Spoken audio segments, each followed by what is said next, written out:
நாள் மார்கழி மாசம் காலங்காத்தால அவ வீட்டு முன்னால காலையில் இருந்து கோலம் போடுகையில் காதுல சவுண்டு கேட்டு நானு எழுந்தண்டா. எழுந்து பார்க்கையில் ஜன்னல திறந்தண்டா. கொஞ்சம் குமரிய கண்ணுல பார்த்தண்டா. அவ என்ன பார்த்தா, நான் அவளை பார்த்த.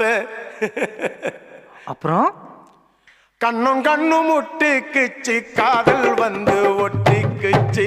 டாவு டாவு டாவுடா டாவில்லாட்டி டையிடா.